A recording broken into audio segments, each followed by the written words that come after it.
Bram Stoker. Abraham Stoker was an Irish author who is celebrated for his 1897 Gothic horror novel Dracula. During his lifetime, he was better known as the personal assistant of actor Sir Henry Irving and business manager of the Lyceum Theatre, which Irving owned. In his early years, Stoker worked as a theatre critic for an Irish newspaper, and wrote stories as well as commentaries. He also enjoyed traveling, particularly to Cruden Bay where he set two of his novels. During another visit to the English coastal town of Whitby, Stoker drew inspiration for writing Dracula. He died on April 20, 1912 due to locomotor ataxia and was cremated in North London. Since his death, his magnum opus Dracula has become one of the most well-known works in English literature, and the novel has been adapted for numerous films, short stories, and plays. The classic vampire story by Bram Stoker revolves around a struggle between good and evil, tradition and modernity, and lust versus chastity. The author didn't invent vampires, but his novel has so captured the public's imagination that he is rightly considered their popularizer. Listen and you will meet not only the Count himself, but heroes Jonathan Harker and Abraham Van Helsing, plus an array of madmen, psychiatrists, and fair maidens who cross paths with the fanged menace. Dracula by Bram Stoker. Chapter 9. Letter. Mina Harker to Lucy Westenra. Budapest, 24 August. My dearest Lucy, I know you will be anxious to hear all that has happened since we parted at the railway station at Whitby. Well, my dear, I got to Hull all right and caught the boat to Hamburg, and then the train on here.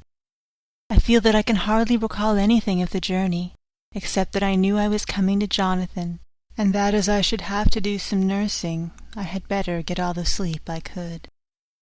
I found my dear one, oh so thin and pale and weak-looking. All the resolution has gone out of his dear eyes, and that quiet dignity which I told you was in his face has vanished. He is only a wreck of himself, and he does not remember anything that has happened to him for a long time past. At least he wants me to believe so, and I shall never ask. He has had some terrible shock, and I fear it might tax his poor brain if he were to try to recall it. Sister Agatha, who is a good creature and a born nurse, tells me that he wanted her to tell me what they were, but she would only cross herself and say she would never tell, that the ravings of the sick were the secrets of God, and that if a nurse through her vocation should hear them, she should respect her trust.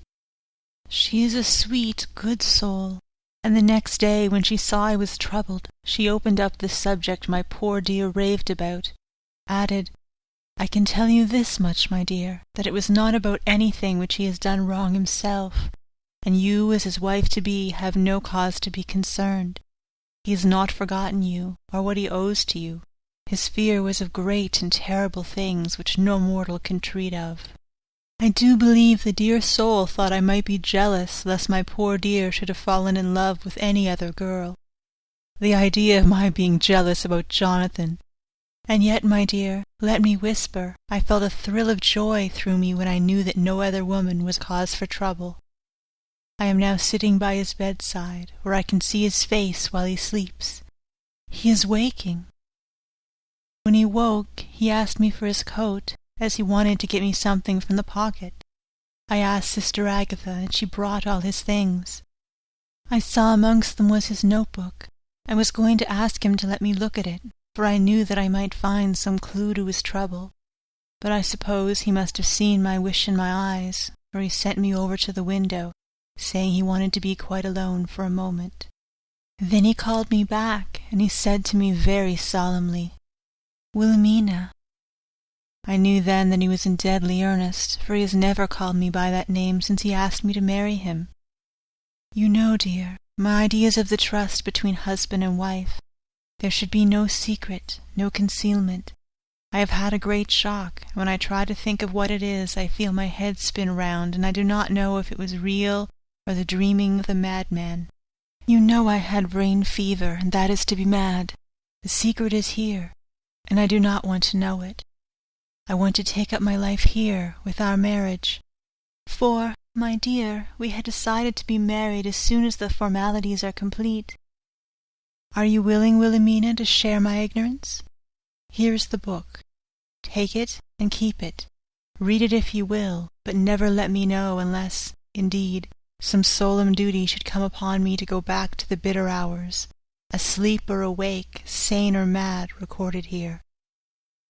He fell back exhausted, and I put the book under his pillow and kissed him. I have asked Sister Agatha to beg the Superior to let our wedding be this afternoon, and am waiting her reply. She has come and told me that the chaplain of the English Mission Church has been sent for. We are to be married in an hour, or as soon after as Jonathan awakes.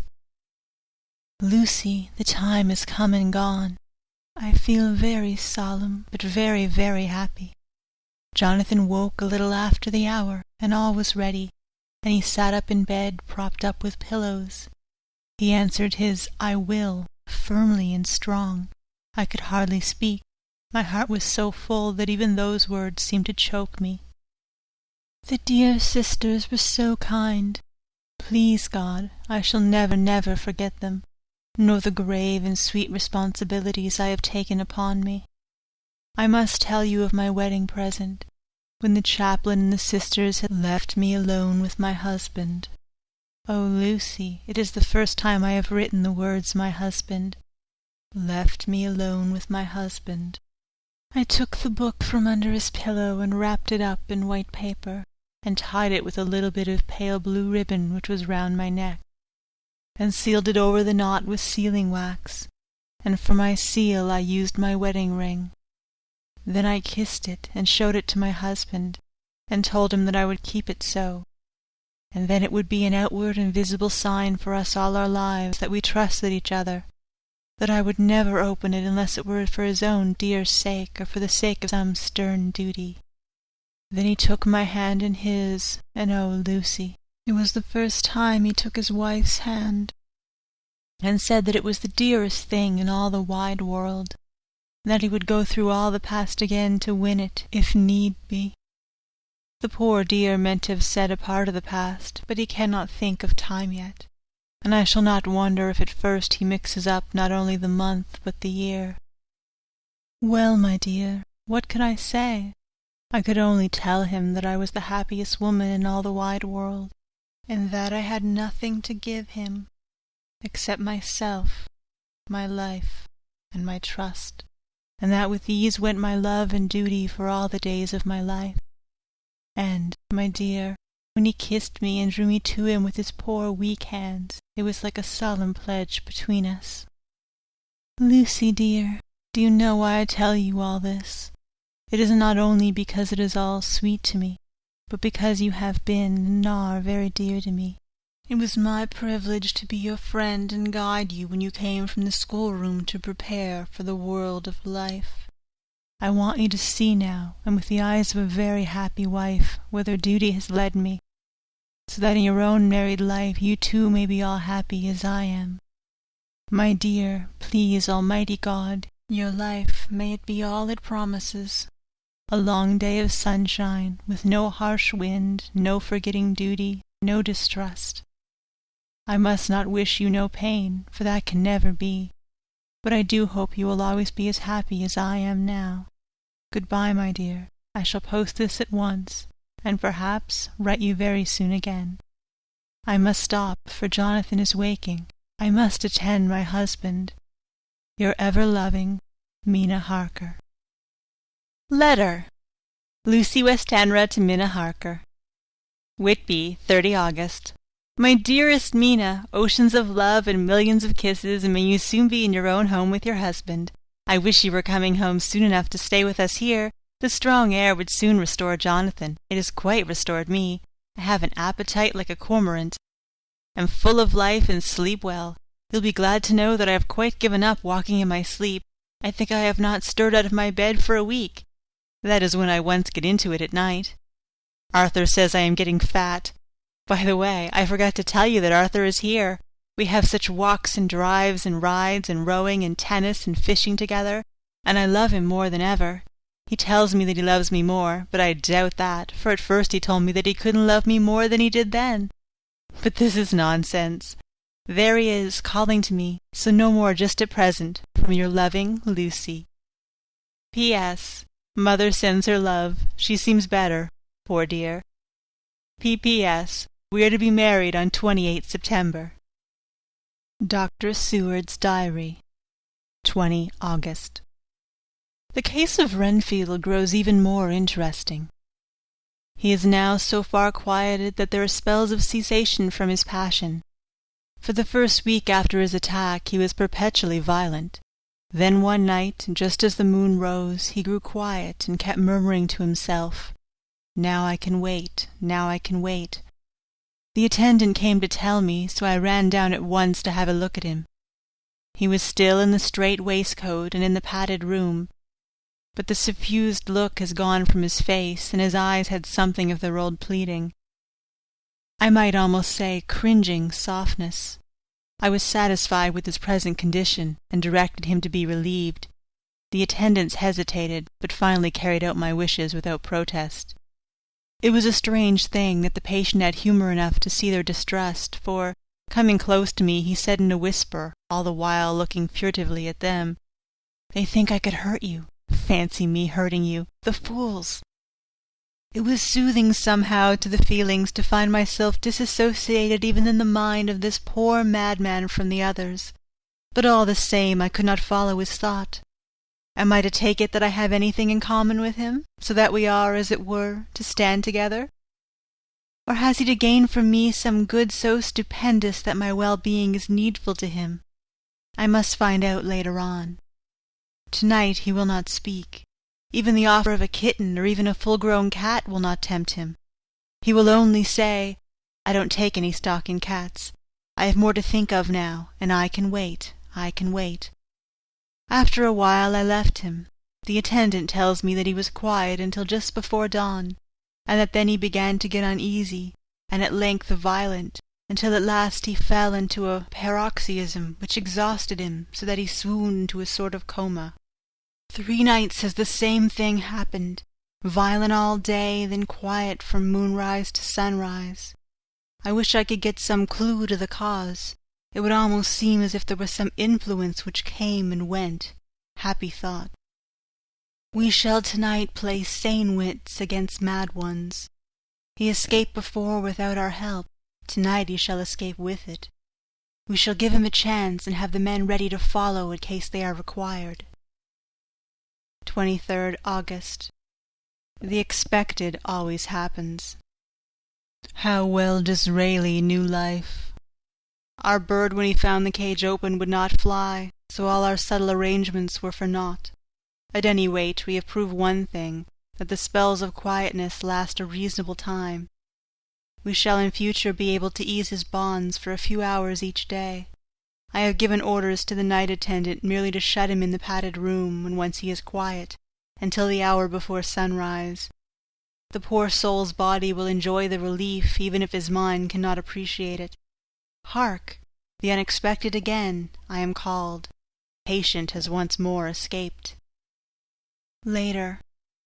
Another night adventure. Renfield artfully waited until the attendant was entering the room to inspect. Then he dashed out past him and flew down the passage. I sent word for the attendants to follow. Again he went into the grounds of the deserted house, and we found him in the same place, pressed against the old chapel door. When he saw me he became furious, and had not the attendant seized him in time he would have tried to kill me. As we were holding him, a strange thing happened. He suddenly redoubled his efforts, and then as suddenly grew calm. I looked round instinctively, but could see nothing. Then I caught the patient's eye and followed it, but could trace nothing as it looked into the moonlight sky, except a big bat, which was flapping its silent and ghostly way to the west. Bats usually wheel about, but this one seemed to go straight on, as if it knew where it was bound for, or had some intention of its own. The patient grew calmer every instant, and presently said, "You needn't tie me. I shall go quietly." Without trouble we came back to the house. I feel that there is something ominous in his calm, and shall not forget this night. Lucy Westenra's Diary. Hillingham, 24 August. I must imitate Mina and keep writing things down. Then we can have long talks when we do meet. I wonder when it will be. I wish she were with me again, for I feel so unhappy. Last night I seemed to be dreaming again, just as I was at Whitby. Perhaps it is the change of air, or getting home again. It is all dark and horrid to me, for I can remember nothing. But I am full of vague fear, and I feel so weak and worn out. When Arthur came to lunch, he looked quite grieved when he saw me, and I hadn't the spirit to try to be cheerful. I wonder if I could sleep in Mother's room tonight. I shall make an excuse to try. 25 August. Another bad night. Mother did not seem to take to my proposal. She seems not too well herself, and doubtless she fears to worry me. I tried to keep awake, and succeeded for a while, but when the clock struck 12 it waked me from a doze, so I must have been falling asleep. There was a sort of scratching or flapping at the window, but I did not mind it, and as I remember no more, I suppose I must have fallen asleep. More bad dreams. I wish I could remember them. This morning I am horribly weak. My face is ghastly pale, and my throat pains me. It must be something wrong with my lungs, for I don't seem to be getting air enough. I shall try to cheer up when Arthur comes, or else I know he will be miserable to see me so. Letter. Arthur to Dr. Seward. Albemarle Hotel, 31 August. My dear Jack, I want you to do me a favor. Lucy is ill. That is, she has no special disease, but she looks awful and is getting worse every day. I have asked her if there is any cause. I did not dare to ask her mother, for to disturb the poor lady's mind about her daughter in her present state of health would be fatal. Mrs. Westenra has confided to me that her doom is spoken. Disease of the heart, though poor Lucy does not know it yet. I am sure that there is something preying on my dear girl's mind. I am almost distracted when I think of her. To look at her gives me a pang. I told her I should ask you to see her, and though she demurred at first, I know why, old fellow, she finally consented. It'll be a painful task for you, I know, old friend, but it is for her sake, and I must not hesitate to ask, or you to act. You are to come at lunch at Hilling tomorrow. 2 o'clock, so as not to arouse any suspicion in Mrs. Westenra, and after lunch Lucy will take an opportunity of being alone with you. I am filled with anxiety, and I want to consult with you alone as soon as I can after you have seen her. Do not fail. Arthur. Telegram. Arthur Holmwood to Seward. 1 September. Am summoned to see my father, who is worse. Am writing. Write me fully by tonight's post to ring. Wire me if necessary. Letter. From Dr. Seward to Arthur Holmwood. 2 September. My dear old fellow, with regard to Miss Westenra's health, I hasten to let you know at once that in my opinion there is not any functional disturbance or any malady that I know of. At the same time, I am not by any means satisfied with her appearance. She is woefully different from what she was when I saw her last. Of course, you must bear in mind that I have not had the full opportunity of examination such as I should wish. Our very friendship makes a little difficulty which not even medicinal science or custom can bridge over. I had better tell you exactly what happened, leaving you to draw, in a measure, your own conclusions. I shall then say what I have done and propose doing. I found Miss Westenra in seemingly gay spirits. Her mother was present, and in a few seconds I made up my mind that she was trying all she knew to mislead her mother and prevent her from being anxious. I have no doubt she guesses, if she does not know, what need of caution there is. We lunched alone, and as we all exerted ourselves to be cheerful, we got, as some kind of reward for our labours, some real cheerfulness amongst us. Then Mrs. Westenra went to lie down, and Lucy was left with me. We went into her boudoir. Until we got there her gaiety remained, for the servants were coming and going. As soon as the door was closed, however, the mask fell from her face, and she sunk down into a chair with a great sigh, and hid her eyes with her hand. When I saw that her high spirits had failed, I at once took advantage of her reaction to make a diagnosis. She said to me very sweetly, "I cannot tell you how I loathe talking about myself." I reminded her that a doctor's confidence was sacred, but that you were grievously anxious about her. She caught on to my meaning at once, and settled that matter in a word. Tell Arthur everything you choose. I do not care for myself, but for him, so I am quite free. I could easily see that she was somewhat bloodless, but I could not see the usual anemic signs, and by the chance I was able to test the actual quality of her blood. For in an opening of the window, which was stiff, a cord gave way, and she cut her hand slightly with broken glass. It was a slight matter in itself, but it gave me an evident chance, and I secured a few drops of the blood and have analyzed them.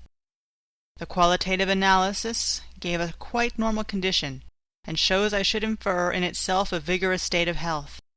In other physical matters I was quite satisfied that there is no need for anxiety, but as there must be a cause somewhere, I have come to the conclusion that it must be something mental. She complains of difficulty breathing satisfactorily at times, and of heavy lethargic sleep, with dreams that frighten her, but regarding which she can remember nothing. She says that as a child she used to walk in her sleep, and that when in Whitby the habit came back, and that once she walked out in the night and went out to Eastcliff, where Miss Murray found her, but she assures me that of late that habit has not returned. I am in doubt, and so have done the best thing I know of. I have written to my old friend and master, Professor Van Helsing, of Amsterdam, who knows as much about obscure diseases as anyone in the world. I have asked him to come over, and as you told me that all things were to be at your charge, I have mentioned to him who you are and your relation to Miss Westenra. This, my dear fellow, is in obedience to your wishes, for I am only too proud and happy to do anything I can for her. Van Helsing would, I know, do anything for me for a personal reason, so no matter on what ground he comes, we must accept his wishes.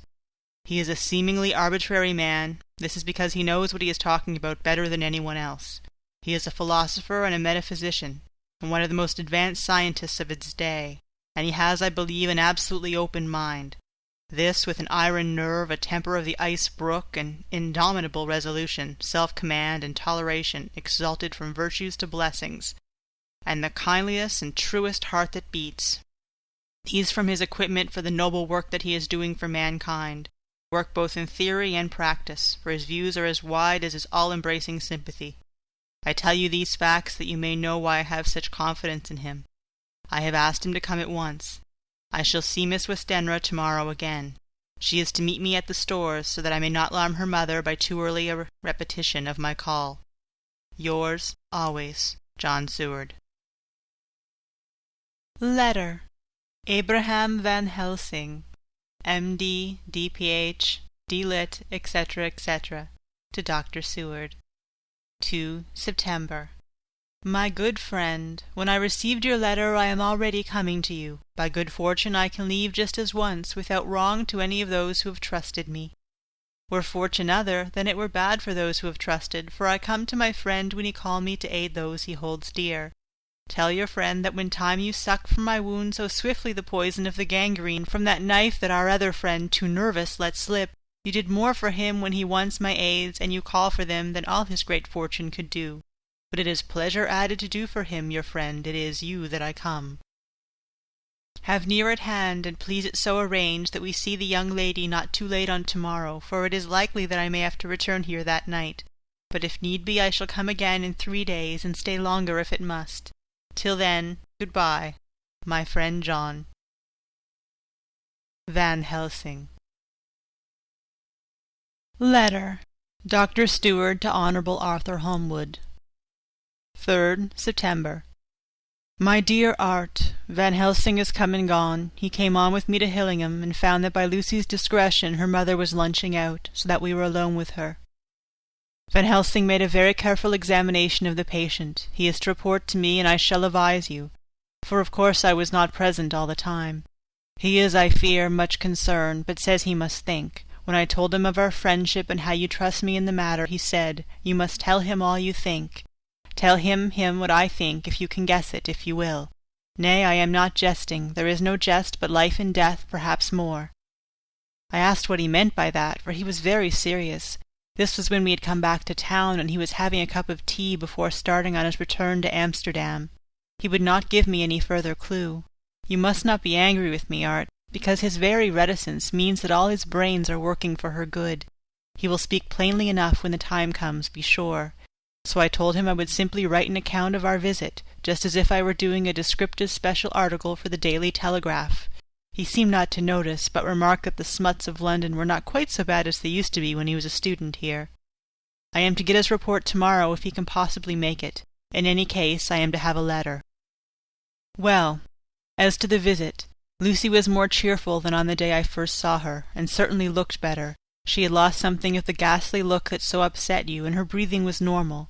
She was very sweet to the professor, as she always is, and tried to make him feel at ease, though I could see the poor girl was making a hard struggle for it. I believe Van Helsing saw it too, for I saw the quick look under his bushy brows that I knew of old. Then he began to chat of all things except ourselves and diseases, and with such an infinite geniality that I could see poor Lucy's pretence of animation merge into reality. Then, without any seeming change, he brought the conversation gently round to his visit, and suavely said, "My dear young miss, I have the so great pleasure because you are so much beloved. That is much, my dear. Even there that which I did not see. They told me you were down in the spirit, and that you were of a ghastly pale. To them I say, poof!" And he snapped his fingers at me and went on. "But you and I shall show them how wrong they are. How can he," and he pointed at me with the same look and gesture as that which he pointed me out in his class, on and rather after a particular occasion which he never fails to remind me of, know anything of a young lady's?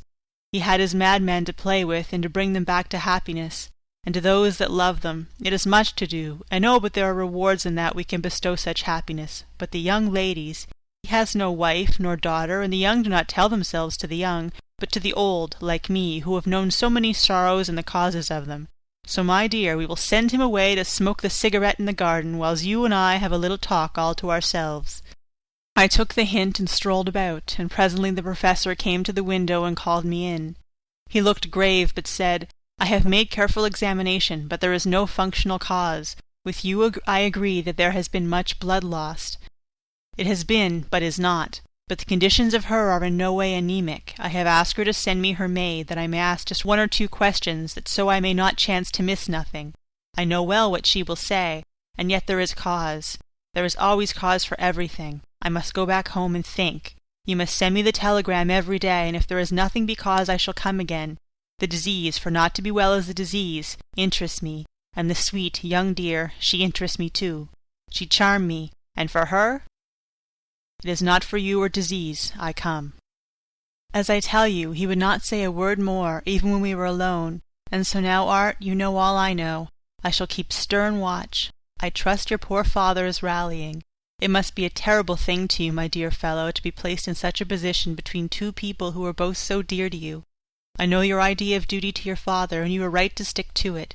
But if need be, I shall send you word to come at once to Lucy, so not be over-anxious unless you hear from me. Dr. Seward's Diary, 4 September. Zoophagus patient still keeps up our interest in him. He had only one outburst, and that was yesterday at an unusual time. Just before the stroke of noon he began to grow restless. The attendant knew the symptoms and at once summoned aid. Fortunately the men came at a run, and were just in time, for at the stroke of noon he became so violent that it took all their strength to hold him. In about 5 minutes, however, he began to get more quiet, and finally sank into a sort of melancholy, in which state he has remained up to now. The attendant tells me that his screams while in the paroxysm were really appalling. I found my hands full when I got in, attending to some of the other patients who were frightened by him.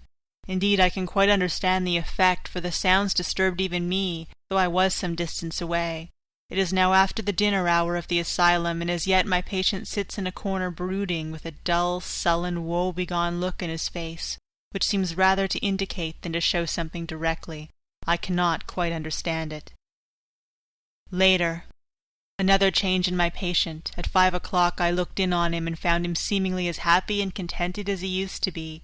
He was catching flies and eating them, and was keeping note of his capture by making nail marks on the edge of the door between the ridges of padding. When he saw me he came over and apologized for his bad conduct, and asked me in a very humble, cringing way to be led back to his own room, and to have his notebook again. I thought it well to humour him, so he is back in his room with the window open. He has the sugar of his tea spread out on the window-sill, and is reaping quite a harvest of flies. He is not now eating them, but putting them into a box as of old, and is already examining the corners of his room to find a spider. I tried to get him to talk about the past few days, for any clue to his thoughts would be of an immense help to me, but he would not rise. For a moment or two he looked very sad, and said in a sort of far-away voice, as though saying it rather to himself than to me, "All over, all over. He has deserted me. No hope for me now unless I do it myself." Then suddenly, turning to me in a resolute way, he said, "Doctor, won't you be very good to me and let me have a little more sugar? I think it'd be very good for me." "And the flies?" I said. "Yes, the flies like it too, and I like the flies, therefore I like it." And there are people who know so little as to think that madmen do not argue. I procured him a double supply, and left him as happy as a man, I suppose, any in the world. I wish I could fathom his mind. Midnight. Another change in him. I have been to see Miss Westenra, whom I found much better, and has just returned, and was standing at our own gate looking at the sunset, when once more I heard him yelling. As his room is on the other side of the house, I could bear it better in the morning. It was a shock to me to turn from the wonderful smoky beauty of a sunset over London, with its lurid lights and inky shadows and all the marvellous tints that come on foul clouds even as on foul water, and to realize all the grim sternness of my own cold stone building, with its wealth of breathing misery, and my own desolate heart to endure it all. I reached him just as the sun was going down, and from his window saw the red disk sink. As it sank he became less and less frenzied, and just as it dipped he slid from the hands that held him, an inert mass on the floor. It is wonderful, however, what intellectual recuperative power lunatics have, for within a few minutes he stood up quite calmly and looked around him. I signalled to the attendants not to hold him, for I was anxious to see what he would do. He went straight over to the window and brushed out the crumbs of sugar. Then he took his fly-box and emptied it outside and threw away the box. Then he shut the window and, crossing over, sat down on his bed. All this surprised me, so I asked him, "Are you going to keep flies any more?" "No," said he. "I am sick of all that rubbish." He certainly is a wonderfully interesting study. I wish I could get some glimpse of his mind, or of the cause of his sudden passion. Stop. There may be a clue after all, if we can find why today his paroxysms came on at high noon and at sunset. Can it be that there is a malign influence of the sun at periods which affects certain natures, as at times the moon does others? We shall see. Telegram, Seward, London, to Van Helsing, Amsterdam. 4 September. Patient still better today. Telegram, Seward, London, to Van Helsing, Amsterdam. 5 September. Patient greatly improved. Good appetite, sleeps naturally, good spirits, colour coming back. Telegram, Seward, London, to Van Helsing, Amsterdam. 6 September. Terrible change for the worse. Come at once. Do not lose an hour. I hold over telegram to Holmwood till I've seen you. End of chapter 9.